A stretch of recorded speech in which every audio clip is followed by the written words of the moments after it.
Oh monseigneur, j'ai été si effrayée.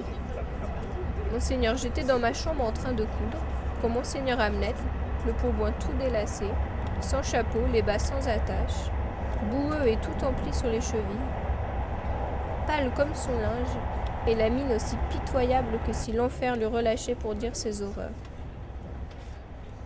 Cette pantomime dit sans doute quel est le sujet de la pièce.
Oh monseigneur, j'ai été si effrayée.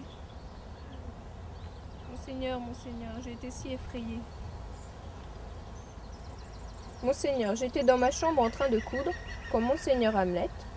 Monseigneur, j'étais dans ma chambre en train de coudre. Monseigneur, j'étais dans ma chambre en train de coudre. Il m'a ensuite lâché et la tête tournée vers moi par-dessus l'épaule. Hamlet. Il semblait sans ses yeux trouver son chemin, car il est sorti sans leur aide et jusqu'au bout il m'a tenu sous leur feu. Non, monseigneur, mais selon vos ordres, j'ai repoussé ces lettres. J'ai refusé de le voir. Non, monseigneur, mais selon vos ordres, j'ai repoussé ces lettres. J'ai refusé de le voir.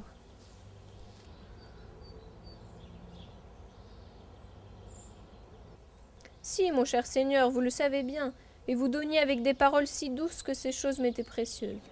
Leurs parfums perdus, reprenez-les.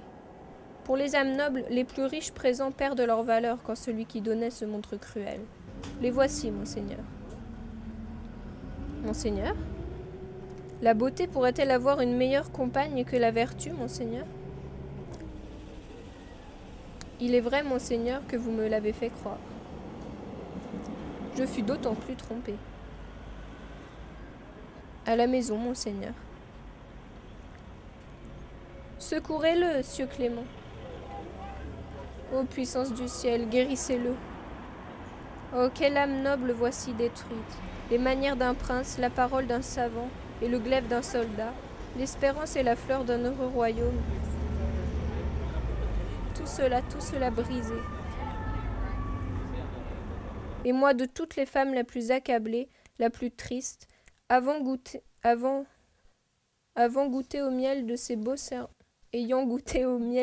serments, voir maintenant cette raison noble et royale comme un doux carillon désaccordé gémir, et cette grâce sans rivale, cette jeunesse fleurie dans l'égarement se flétrir. Oh, quel est mon malheur d'avoir vu ce que je voyais et de voir maintenant ce que je vois.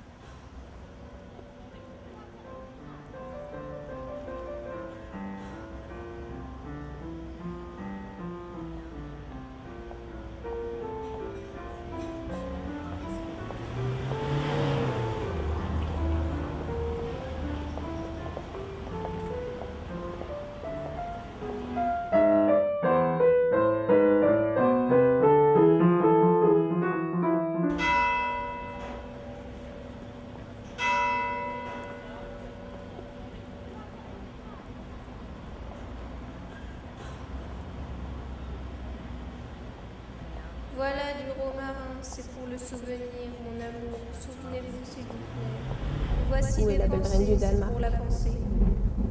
Voici Où est la belle reine du Danemark? du fenouil et des encolis. Et Votre voici amour est de très la fidèle, à quoi le j'en garde un reconnaît? peu pour moi. Votre amour est très peut fidèle, l'appeler à quoi l'air le de grâce reconnaît-on? À sans son ses chapeau de coquille? Non, il faut la porter d'une autre façon. Votre amour est très fidèle, Voici une à quoi le pâquerette. reconnaît-on? J'aurais voulu À vous son chapeau apporter de des coquille, violets, ses sandales et son mais ils se bourdon. sont fanés tout au Ses long sandales de et son mon bourdon. père. Votre amoureux très fidèle, à quoi le reconnaît-on? À son chapeau de coquille, ses sandales et son bourdon. Va-t-il plus ne revenir? Va-t-il plus ne revenir? Non, non, il est mort. Va-t'en à ton lit de mort, il ne va plus revenir. Sa barbe était comme neige, comme chanvre ses cheveux. Et il est parti, parti. Pourquoi donc pleurer sur lui? De son âme, Dieu et merci. Et de toute son âme chrétienne, à sa tête est l'herbe Dieu fraîche, une pierre est à ses pieds. Je vous en prie, écoutez. Son accueil est comme la neige. Des montagnes semées de fleurs sur sa tombe. Hélas, hélas, manque le fidèle amour en pleurs. Très bien, que Dieu vous le rende. On dit que la chouette était fille de boulanger. Ô Seigneur, nous savons ce que nous sommes, mais ce que nous deviendrons, qui le sait? Que Dieu soit à votre table. N'en soufflez mot, je vous prie. Mais si l'on vous demande ce que ça veut dire, vous répondrez « C'était la Saint-Valentin et j'étais sa Valentine. Pour être sa Valentine, tu l'éveillas tôt matin. Il se leva, s'habilla. Pucelle, je suis entrée. Pucelle, tu es entrée, qui jamais n'en reviendra. » Là, pour de vrai, mais sans jurer, je termine. Ô Jésus, sainte charité, hélas, hélas, quelle honte! Ce fut mal, Dieu fasse honte au garçon qui le voulait. Avant, vous me promettiez, dit-elle, le mariage. Et il répond, eussiez-vous été plus sage, je vous aurais épousé.